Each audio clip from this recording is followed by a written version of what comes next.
Hello friends, welcome back to another video. This is the second in the deep dive that we are doing on the Author Toolbox. And so today we're going to talk about space. We're going to talk about making a writing space, but not just a physical writing space, but also a mental writing space. You know, we talked about habit in the last video, and habit is genuinely the most important thing you can develop as a writer. Everything else sort of flows from that. But having a writing space, both physically and mentally, is what's going to enable your writing habit to be super effective, right? This is sort of the second, this is the second step.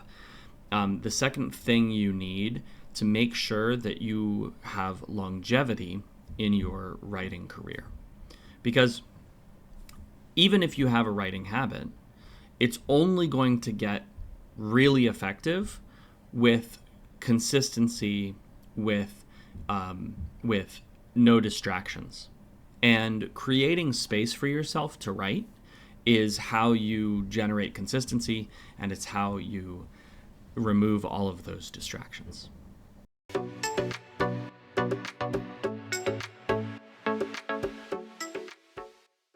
Today we're going to be examining 3 principles that apply both to your physical space and your mental space, and we're going to be breaking them down, how you can apply them both physically and mentally to make sure that you have the space you need for your creative work. So to get us started, we want to pick a spot. And this, again, is something that you're going to do physically. You're going to pick a physical place where you write. And some people say, well, Seth, I can write anywhere. I like to vary it up. I like to, change my location. Okay, I understand. However, the truth is that humans work best off of consistent habit. And if you can build the correct space, it will serve you better just in general than constantly changing your location.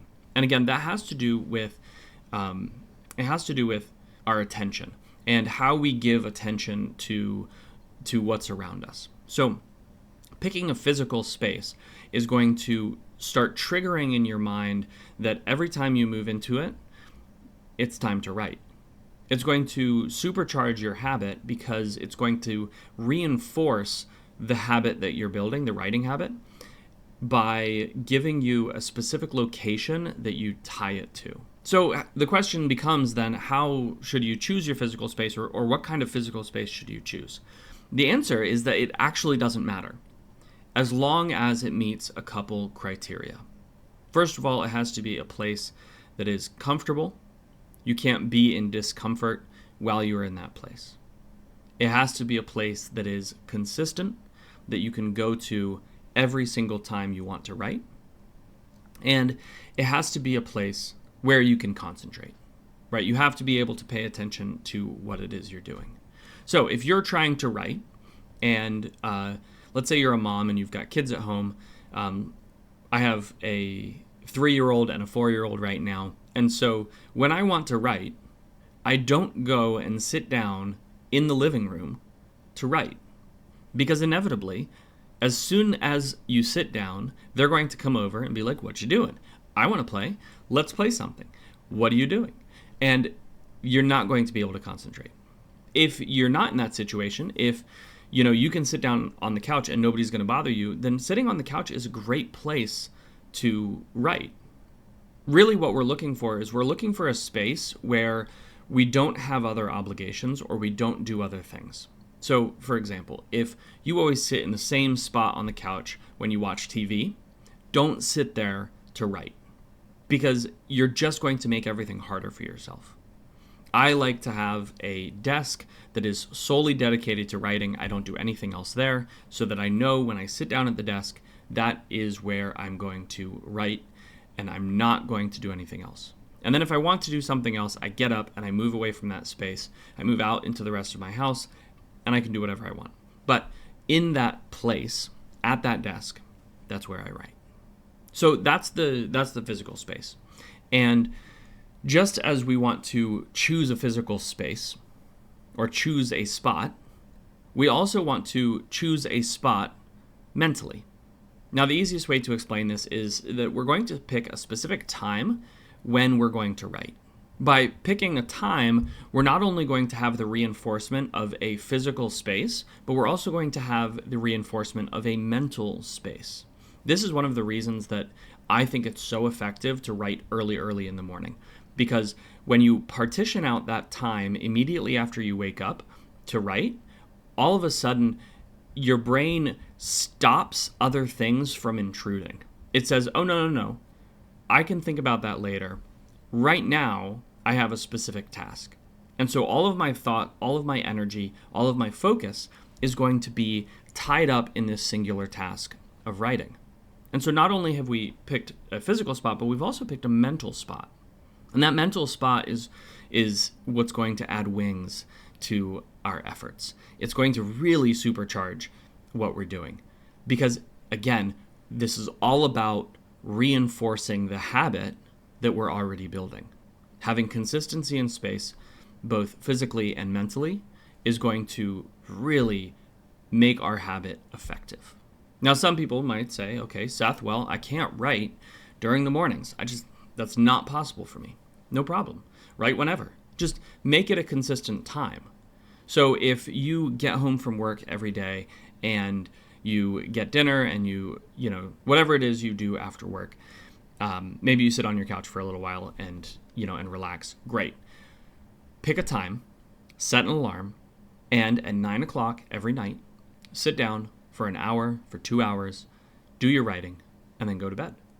And as long as you pick that spot, right, that time during your day when you're going to be doing the writing, you're going to find that it just becomes second nature to you. Because your brain doesn't have to make other decisions during that period of time. You don't have to think to yourself, well, what do I do from 9 to 10 or from 9 to 11 before I go to bed? What do I watch? What do I consume? What do I play? You don't have to make any of those decisions. Because your brain says, oh, no, I know what I'm doing during this time. I know what comes now. And so I'm going to just go and I'm going to sit down and I'm going to write. Again, making space is all about reinforcing the habit and allowing you to think more clearly about what it is you're doing.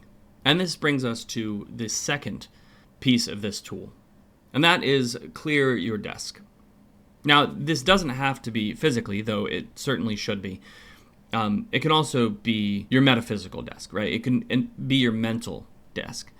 So often people who talk to me who have trouble writing don't realize how much of an impact their environment has on them. So if you are trying to write a novel and you're trying to concentrate and you're trying to problem solve or plot your story, and you find that your thoughts are just not clear, that you're having a really hard time getting your mind around these ideas, almost inevitably, the problem is going to be there is just too much going on. There's too much pulling at your attention. One of the most powerful abilities a human can develop, any human can develop, is the ability to concentrate on a single thing for more than 30 to 60 seconds at a time. It's tremendously hard. It's tremendously hard. If you don't believe me, write an idea down on a paper, set a stopwatch, and think about nothing but that idea for a minute. Without training yourself to do this, it's literally almost impossible. Our brain is incredibly good at allowing us to notice things and track information over time. We're tremendous at it. But that's not actually an asset when we're dealing with focused work. And writing is really focused work. The best writing comes out of flow state, and flow is a state in which we simply don't have other distractions. We are completely focused in on a singular thing. And if we want to generate flow, then we really have to clear our desk. Now, physically, we do this by making sure that wherever we're sitting, whether that's at a desk or on the couch or at a kitchen table, doesn't matter, at a coffee shop, wherever we're sitting, we position ourselves so that we have the least number of distracting things in view. So that means that when you're at a coffee shop, face the wall. I know that sounds sort of like it defeats the purpose of a coffee shop, and to an extent it does, but it's going to be better for your focus. When you're sitting at home at your writing desk, just clear it. Get rid of anything that could be distracting. Don't leave piles of paper. Don't leave sticky notes. Don't leave interesting little items or stacks of different kinds of pens that you're going to be tempted to organize. Don't leave books out. Just clear your desk and focus on the thing that you are there to do, which is writing. In the same way that your physical space can get cluttered, your mental space can get cluttered too.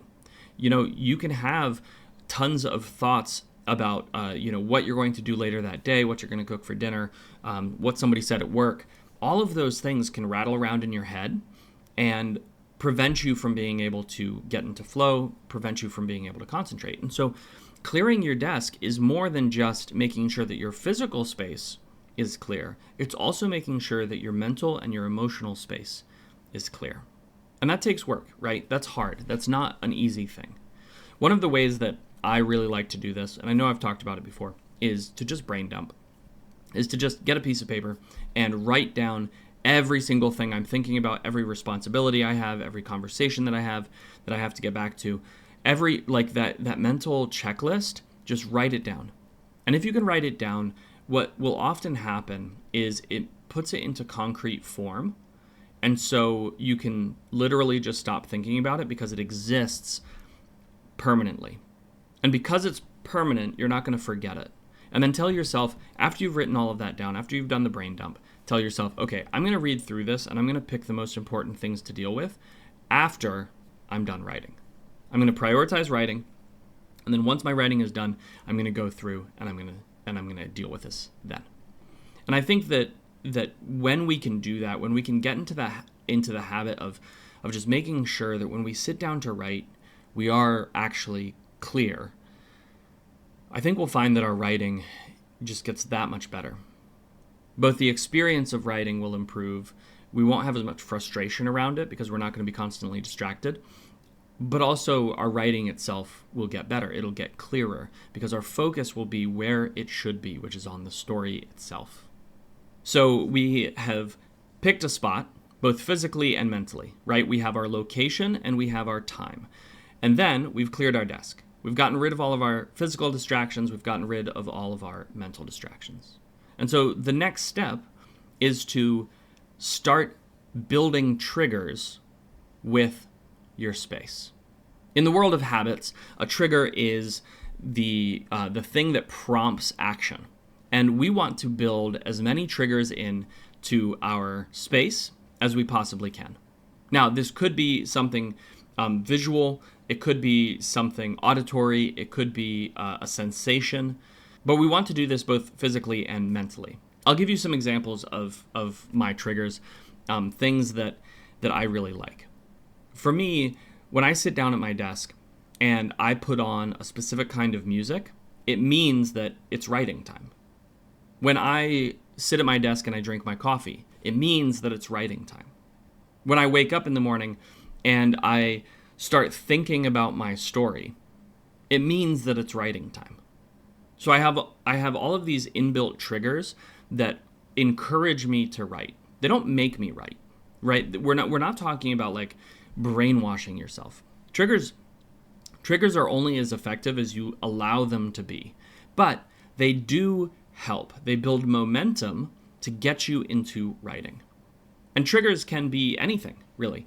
If you sit on the couch to write, maybe your trigger is getting a specific drink, a cup of coffee, putting it down next to you at the table, sitting on the couch, and putting a blanket over your legs.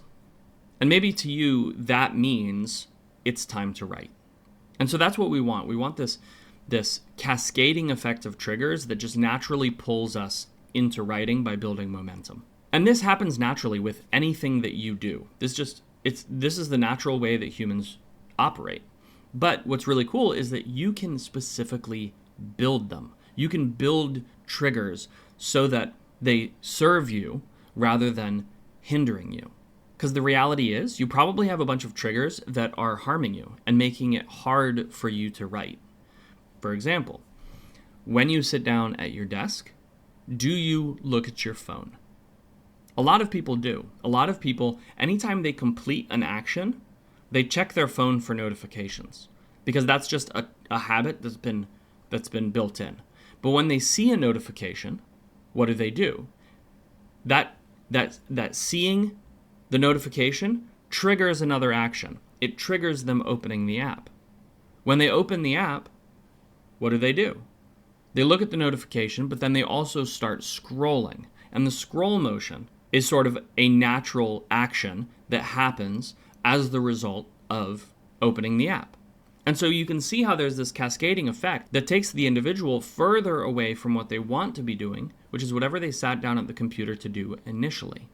I don't know if you've ever had this experience, but sometimes my wife will tell me she's about to do something, and then she'll open up her phone to do it, like put a event on our calendar, and she'll open up her phone to do it, and then a couple minutes will go by, and I'll ask about it. I'll be like, hey, what's going on? And she'll be like, oh, sorry, I'm on Facebook.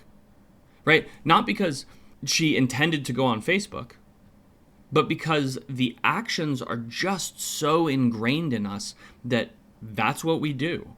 I'm the same way. Somebody will be talking to me, and I'll go to my phone to check something, to do a Google search or something like that, and all of a sudden I'm on Discord. And it's like, wait a second, how did I get on Discord? Well, it's because there's a set of triggers that cascade into a habit, right? They create momentum and pull you out of whatever you're doing into another state. And that's what we want to do. We want to reverse engineer this, and we want to build our own set of triggers that are going to take advantage of the space we're in. So why am I putting triggers in this part of the toolbox instead of over in habits? Well, it's because triggers have everything to do with your space. They have everything to do with the environment that you're in and how you engineer it. I realized that one of the main things taking away from my writing was having my phone on me. And so until noon every day, I just don't have my phone. And it's a little bit inconvenient sometimes. But overall, it's actually been fantastic. And I find that I can get into my writing a lot faster and a lot easier when I don't have that phone sitting there constantly nagging at me to check it. So part of space, both physical and mental, is understanding how you can engineer everything around you to encourage you to take the action you want. That's why clearing your desk, both physically and mentally, is so important. Because by doing so, we can start building in the triggers we want rather than the triggers we naturally have that pull us away from writing. Now, I do want to add a caveat here. Not everything is bad when it comes to having it on your desk, right? It's not as if like we need to just sit in a completely blank space and that's the only way we can do this. No, different people have different tolerances for color and for clutter, and you need to find what works for you. You need to figure out how to engineer your space so that it works for you. Because the reality is that everybody's different in this. And so we can't just prescribe like, this is the best way. For instance, I write in what I call a cubicle. Like, there's nothing on the walls. It's as clean as I can possibly make it. But I have a couple of things. So, for example, I have a coin that I keep on my desk. And you might think to yourself, well, Seth, why do you keep a coin? It's because I find that it's actually helpful for me to fiddle with something when I'm in a really intense part of my story. Because that little bit of fiddling allows me to get into flow faster. But a coin might not work for somebody else. A coin might not be helpful for them. They might like some pictures of nice things, that spark their imagination. When I have those things, my imagination just goes off on tangents and I can't concentrate on my story. And so I have to not have anything on my wall. Other people might have to have something on their wall. Like most of the tools in this toolbox, the particularities of it are going to be completely unique to the individual writer. These are not things that we can just, blanket statements say, well, this is exactly how you do it, and if you follow this exactly, you're going to get the results that I've gotten. No, that's not how it works. But the principles that underlie all of this stuff are the same, right? We need to pick a spot, we need to clear our desk, and we need to build triggers that are going to get us writing. If you have any questions about this topic, anything that you need clarification on, go ahead and leave me a comment down below. I'd love to answer it. If you have other ideas for videos that you would like to see, leave that down there too. Don't forget to like and subscribe. If you found this video helpful, please share it with your writing friends. I make these videos because I genuinely want to see writers succeed. And so if you're a writer, I want to see you succeed. That's it. All right. I'll see you in the next one.